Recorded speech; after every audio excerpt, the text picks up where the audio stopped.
안녕하세요. 오늘은 사이토 나오키의 잘 그리기 금지라는 책에 대해서 리뷰를 해보려고 합니다. 쉽고 빠르게 그림 실력을 레벨업 시키는 방법이라는 부제가 붙어 있습니다.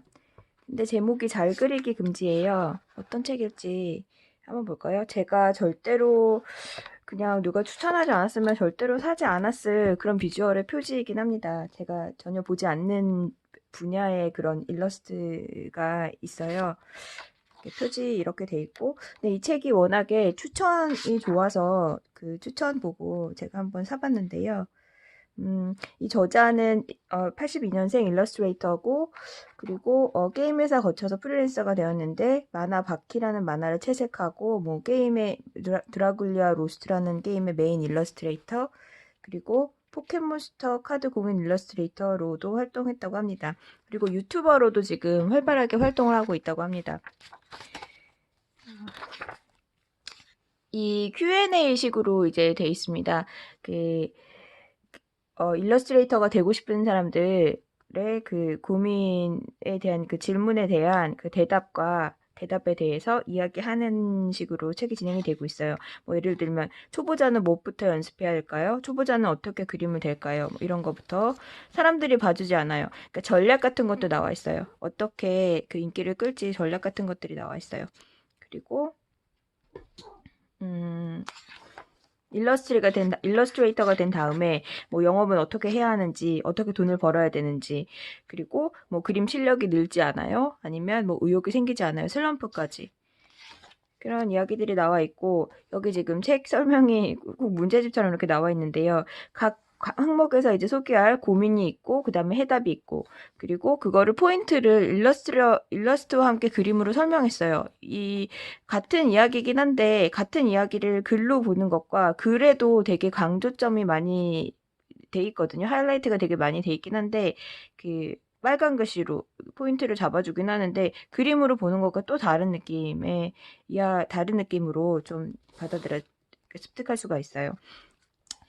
그리고 이 타겟은 이제 이 책은 어떤 분들이 읽으시면 좋냐면 보기에는 그 일러스트레이터 당연히 직접 타겟은 일러스트레이터들과 그 일러스트레이터 지망생들이나 일러스트레이터를 이제 꿈꾸는 사람들이 보면은 제일 좋을 테고요. 근데 잘 쓰여진 그런 업계의 책들이 그렇듯이 어떤 이 삶 전반의 모든 일에 적용할 수 있는 그런 이제 내용들이 많이 나와 있기 때문에 일러스트와 전혀 1도 관련이 없고 그림과도 관련이 없는 제게도 굉장히 재미있게 읽힌 그런 책이었습니다.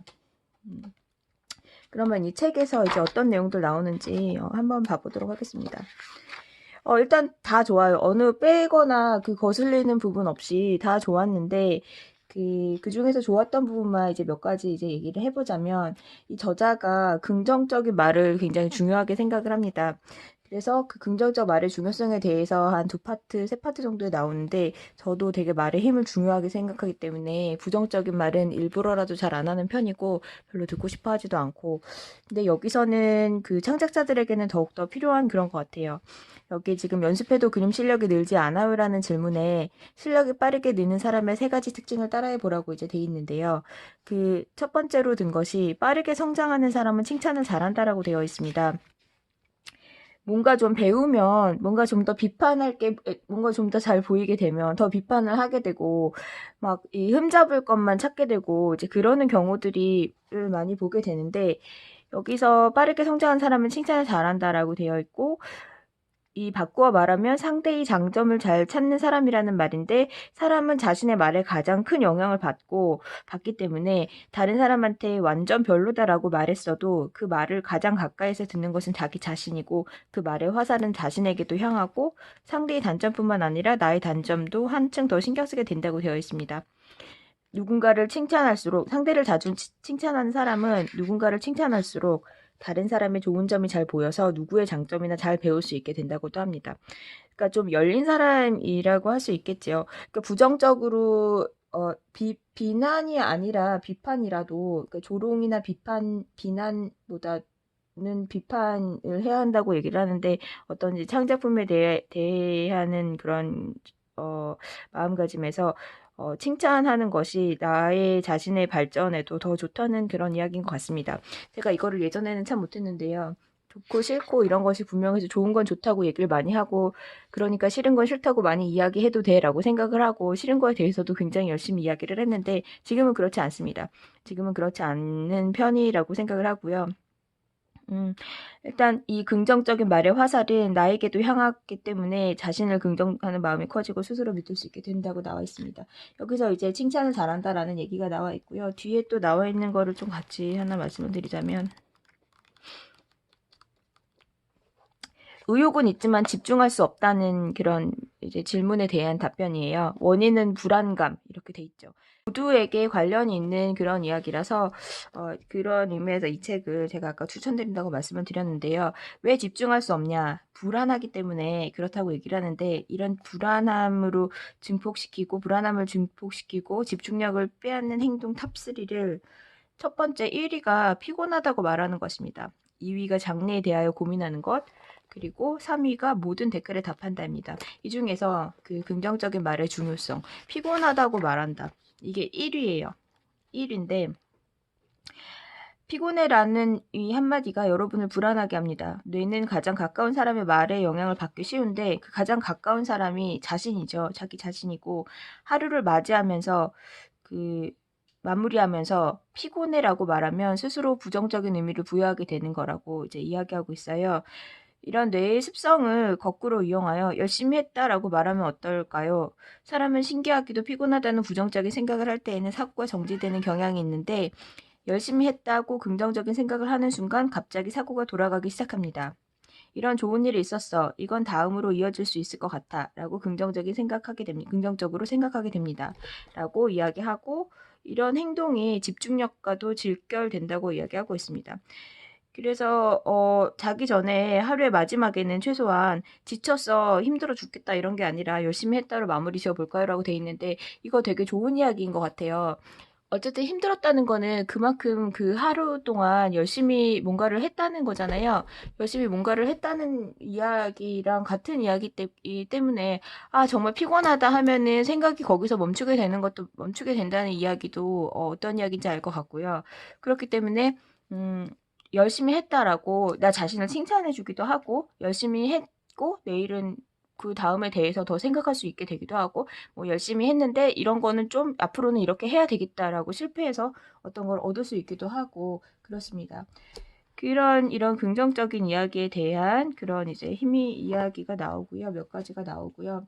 그리고 그 두 번째로는 이것도 제가 좀 되게 찔렸던 이제 부분인데 목적 없이 뭔가를 하는 것은 도피에 불과하다라는 이야기들이 나와요. 여기서 이제 질문은 뭐였냐면, 대생은 하는 의미가 있을까요? 했는데 대답이 대생은 해야 해요. 다만 이렇게 돼 있습니다. 이렇게 돼 있는데 이 중에서 그림을 그리는 능력은 보는 능력에 비례하기 때문에 그리는 능력과 보는 능력의 관계는 활과 화살을 이제 비유해 두었습니다. 목적에 맞는 표현을 하기 위해서는 보는 능력이 매우 중요하고 보는 능력을 키우기에 가장 좋은 방법은 대생입니다. 다만 목적이 없는 대생은 단순한 도피 행동일 뿐입니다. 자신이 어떤 그림을 그리고 싶은지 생각하지 않고 그저 주변에서 권해서 대생을 하고 있다면 아무 소용없습니다. 목적을 먼저 찾아야 합니다. 이런 어떤 연습하고 이러는 것에 대해서 목적 없이 하는 거가 그 효과가 없다라고 도피다 이렇게 하고 이야기를 하고 있어요. 대신에 목적이 있는 기초 연습은 굉장히 효과적입니다. 모든 것이 결과로 이어지니까요. 하면서 이제 와서 대생을 하기에는 늦었을지도 모른다고 생각하는 사람일수록 대생을 하기 바랍니다. 어떤 일을 할 때 모든 분야에 어떤 기초가 되는 중요한 부분들이 있겠죠. 중요한 부분들이 있는데 그거에 대해서 목적 없이 계속 하기만 하면 그게 도피가 될 수도 있다는 이야기가 저는 좀 되게 찔리고 되게 맞는 말인 것 같다라는 생각이 들었습니다. 그리고 그 다음으로 이야기할 거는 메모법이요. 아, 이런 거 너무 좋아하죠. 메모법에 대해서 나옵니다. 근데 이 메모법이 어떻게 나오냐? 모사는 베껴 그리기만 하면 될까요? 라는 질문에 대한 답이 나옵니다. 모사를 할 때는 세 가지를 의식해야 하는데 첫 번째, 그 그림에서 무엇을 배울지 생각해보기, 두 번째, 컵을 비우기, 그리고 세 번째, 발견한 것을 노트에 메모하기입니다. 여기서 그 메모하는 거에 대해서는 이 뒤에 또 나오는데 뭐 이렇게 돼 있어요. 모사를 하는 중에 이제 모사를 하면서 이제 생각을 하면서 모사를 해야죠. 그냥 하면 안 되고 생각을 하고 목적을 가지고 하는데 남의 그림을 모사를 하면 뭐 좀 어색해 보이기도 하고 그리고 뭐 '눈 사이가 이렇게 멀어도 돼?' 이렇게 그리는 게 표정이 더 풍부한 애처럼 이런 발견을 하게 되고 그러면 모사 중 그 그림이 뭔가 발견할 거리들이 있는 금덩이처럼 보이기 시작한다고 해요. 근데 이거를 그대로 두면은 잊어버리게 됩니다. 그림에 대한 발견은 감각적인 것도 포함이 되는데 예를 들면 러프 단계에서 귀엽다는 생각이 들지 않으면 손따개 단계로 넘어가도 그 그림이 귀여워지는 일은 없다. 같은 그런 감각적인 발견은 자기 안에서 언어화해 두지 않으면 완전히 사라져 버립니다. 이거는 정말 모든 일에 해당이 되는 일인 것 같아요. 어떤 일을 자기가 자기 일을 열심히 하면서 음 얻게 되는 그런 어떤 이런 인사이트 같은 거를 그때 그냥 그렇게 생각하고 '아 그렇구나.' 하고 넘어가 버리면 그냥 사라져 버리는 거죠. 그래서 그거를 메모를 하기를 이제 저자는 권하는데요. 왜냐? 한 번 언어화하면 외우기 쉽고 잊어버려도 메모를 보면 다시 그 기억을 떠올리는 계기가 되기 때문이죠. 그리고 무엇보다도 자기가 해온 성과를 시각화할 수 있기 때문에 노트를 보는 것만으로도 자신감이 생긴다고 합니다.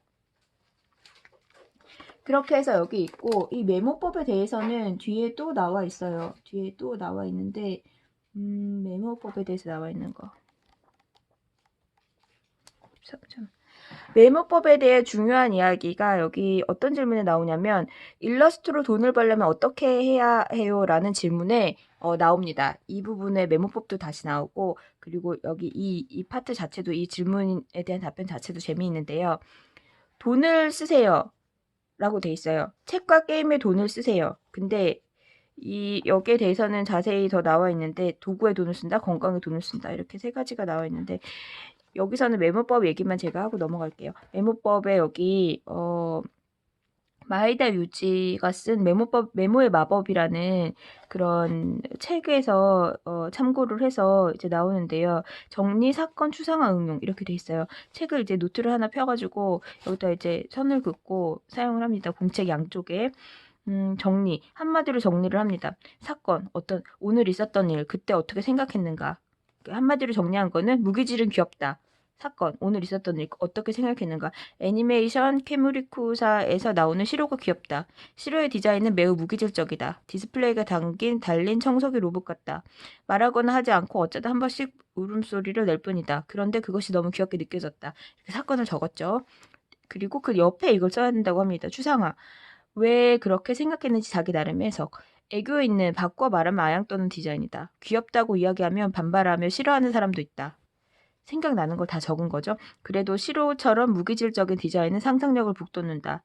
애처로운 느낌이 나면 솔직히 귀엽다는 생각이 든다. 그 증거로 청소기 로봇을 귀엽다고 한 사람은 꽤 있다. 그리고 이것을 이제 마지막으로 응용합니다. 이를 바탕으로 자신은 어떻게 행동할 것인가. 로봇을 디자인한다면 무기질적인 디자인을 하고 싶다.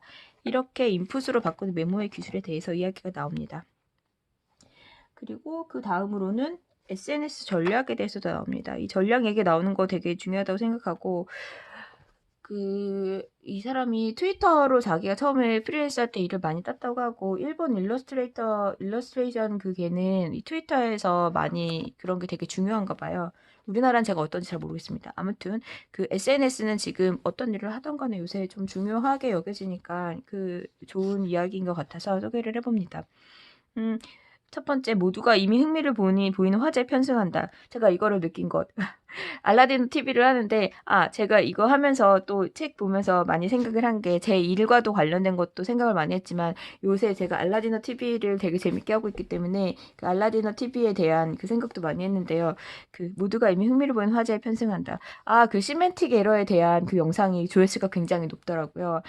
그래서 시멘틱 에러 같이 되게 요새 핫한 그런 드라마나 그런 책으로 핫한 이런 거를 얘기를 하니까 조회수가 높구나. 흥미를 보이는 화제에 편승하는 것의 중요성을 제가 생각을 했습니다.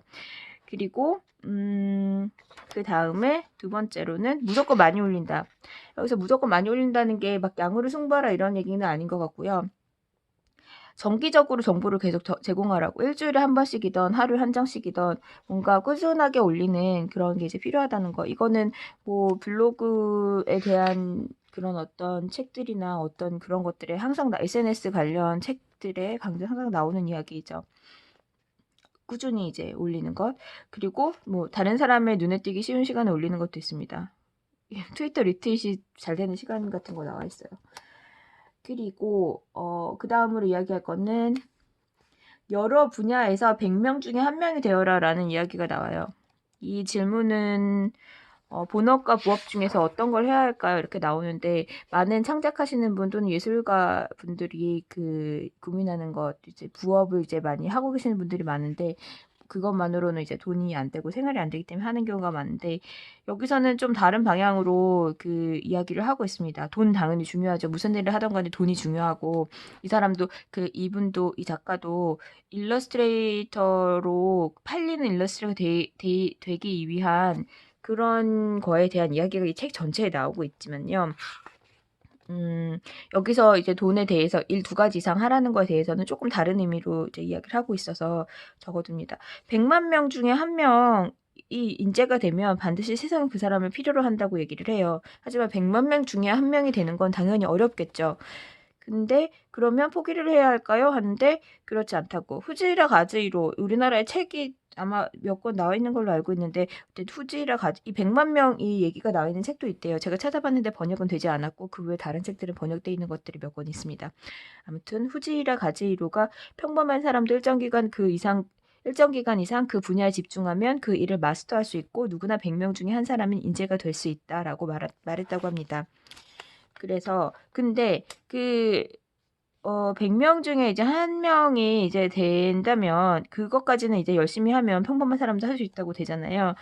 그래서 그림 그리기 같은 경우를 이제 당연히 이제 얘기를 하면은 그림 이외의 다른 분야에서도 100명 중에 한 사람인 인재가 되어 일러스트를 그리는 능력과 곱셈을 하는 편이 희소성을 높이기 쉽다라고 합니다. 그래서 자기가 유튜브를 시작했다는 이야기도 하고 있어요. 일러스트를 100명 중에 1명, 만화 100명 중에 1명, 글쓰기 100명 중에 1명, 곱하기 하면 100만 명 중에 1명이 된다는 좀 어떻게 보면 억지 같기도 하지만 사실 맞는 말이긴 하죠. 글도 잘 쓰고 뭐도 하고 하면은 뭐 어떤 희소성이 있죠. 몇 가지 다양한 것에서. 왜냐면 내가 재능이 있어서 그냥 처음부터 100만 명에 1명이고 노력도 하고 그러면 좋겠지만 그렇게 할 수 있는 사람은 정말 100만 명에 1명인데 이런 식으로 자기가 관련된 분야의 그런 능력치를 키워나가서 100명 중에 1명은 될 수 있는데 노력하면 그거를 이제 곱해 나가는 거죠. 좋은 이야기죠. 그리고 또 하나 여기서 제가 되게 인상 깊게 읽었던 부분이 있습니다. 연습해도 그림 실력이 늘지 않아요 라는 말에 센스를 키우는 방법을 모르니까요 라고 돼 있어요. 저는 센스라는 것이 되게 길러질 수 없는 부분이라고 생각을 했거든요. 센스가 없다, 일머리가 없다, 무슨 뭐 하는 그런 머리가 없다. 이거는 아무리 가르쳐줘도 할 수 있는 부분이 아니라고 생각했는데 여기서는 센스와 재능을 구별을 하고 있어요. 뭐 뛰어난 재능을 가진 사람은 극히 일부라도 센스는 몇 살부터라도 키울 수 있습니다. 즉 몇 살부터라도 그림 실력이 늘 수 있다는 말입니다. 느낌표 꽝 이렇게 되어 있어요. 그러면 그 센스를 키운다고 하는 것은 어떻게 해야 하는지, 그래서 이 센스를 3가지로 나누고 있습니다. 센스를 목적, 행동, 정밀도 이렇게 나누고 있습니다. 목적은 지금 무엇을 가장 중요하게 여길지를 정하는 것. 3가지 중에서 가장 중요한 부분이고요. 행동은 목적을 무엇보다도 우선시하도록 의식하여 목적과 관계없는 행동을 가능한 제쳐두고 일정 기간 내내 우선시해야 할 행동을 취한다. 그리고 정밀도는 왜 성공했는가, 왜 실패했는가를 생각하고 다음에는 어떻게 하면 정밀도를 높일 수 있을지 생각한다. 제가 생각하는 센스는 좀 이제 타고나는 어떤 감각 같은 거라고 생각을 했어요. 하고 있어요. 지금도 사실은 본능적인 어떤 감각 같은 거라고 생각을 하고 있어서 배우지 않아도 좀 알게 되는, 일을 하면서 알게 되는 그런 거라고 생각하고 있는데 노력으로도 얻을 수 있다는 것. 일단 가장 중요한 거, 목적 정하는 것. 여기서 이 저자의 가장 목적은 캐릭터 일러스트레이터가 되는 것. 그리고 행동하는 능력. 어떻게 행동할지 생각하고 철저하게 그 행동을 계속 실천하는 것. 행동이 정말 중요하죠. 행동이 중요한데 여기서 그 목적에 관련된 관계된 일을 하는 것이 중요하다는 것. 그렇게 돼 있습니다. 그리고 조금 더 잘하는 것. 계속 조금 더 잘하는 것, 조금 더 잘하는 것에 대한 이야기가 나와요. 이 조금 더 잘하는 것에 대한 이야기는 굉장히 중요한 것 같습니다. 여기 슬럼프에서도 이제 이야기가 나오긴 하는데 나오는 이야기이고, 그리고 여기서 우물안 개구리 가꾸기 능력이라는 이야기가 나오는데 이 이야기 좋아서 이 이야기까지만 소개를 해드리도록 하겠습니다. 우물안 개구리는 나쁜 거잖아요. 나쁜 건데 이런 식의 반어법을 많이 이런 식의 그 궁금증을 유발하는 걸 많이 사용하네요. 저 제목도 잘 그리기 금지도 그렇고요. 보면은 기준을 낮추자, 조금 더하기로 성장하자, 다른 사람과 비교하지 말고 자신을 인정하자. 그럴 수밖에 없죠. 어떤 일에 대해서 순서를 1등부터 100등까지 매길 수는 없겠지만 프로나 상급자와 일을 시작하는 입장에서 프로나 상급자와 나 자신을 너무 비교하지 말고 지금 내 실력을 스스로 인정하고 내 안의 기준을 좀 낮추고 대신에 조금 더하기로 성장하자라고 되어 있습니다. 왜냐하면 이런 얘기가 나와요. 제가 이 시대에 되게 필요하다고 생각하는 능력이래요. 이 저자가. 특별히 의식하지 않아도 온라인으로 전문가 그림, 잘 그리는 사람의 그림을 요새 말대로 존잘님의 그림들을 쉽게 볼 수 있게 되었고 그걸 참고로 하여 자신을 높이기 쉬워진 한편 성장 도중의 빠른 단계에서 자신의 실력 부족과 직면하게 되는 등 마음이 무너지기 쉬운 시대이기 때문에 이런 우물안 개구리 능력이 꼭 필요하다고 합니다. 그렇게 돼 있고 이 결말이 이렇습니다. 왜 제목이 잘 그리기 금지인가? 잘 그리기 금지인가를 이제 보면 이렇게 돼 있어요. 제가 항상 의식하고 있는 점이 있습니다. 바로 괴로운 일은 되도록 피하고 무엇보다도 그림을 즐기는 일을 제일 먼저 생각하자는 겁니다. 프로가 그래도 되겠어라고 생각할지 모르지만 그래도 됩니다. 재밌으니까 팍팍 그립니다. 자꾸 그리니까 잘 그려집니다. 이런 순환에 들어가는 것이 무엇보다도 중요합니다. 주변 사람과 비교해서 나는 그림을 잘 못 그려, 그림 그리기가 재미없어 그렇게 느꼈을 때는 잘 그리려고 하지 마세요. 아무튼 즐기도록 합시다. 라고 되어 있습니다. 아까 처음에도 이야기했는데 그 일러스트레이터랑 전혀 관심 없는 저 같은 사람이나 아니면 그 사람이라도 이런 창작이나 아니면 뭔가를 이제 할 때 계획을 세우고 어떤 전략을 세우는 데 있어서 도움을 받을 수 있는 책이라고 생각합니다. 이 책과 관련해서 저는 그 메모의 발견이란 책을 읽어볼 생각이고요. 아티스트 웨이를 좀 다시 꺼내서 읽어볼 거고 그리고 이 책이 또 나오는 도요타에서 배운 종이 한 장으로 뭐 하는 기회 그 책까지 다시 한번 이야기 골라볼 생각입니다. 자 여기까지 잘 그리기 금지 사이토 나오키의 책에 대한 리뷰를 마치겠습니다.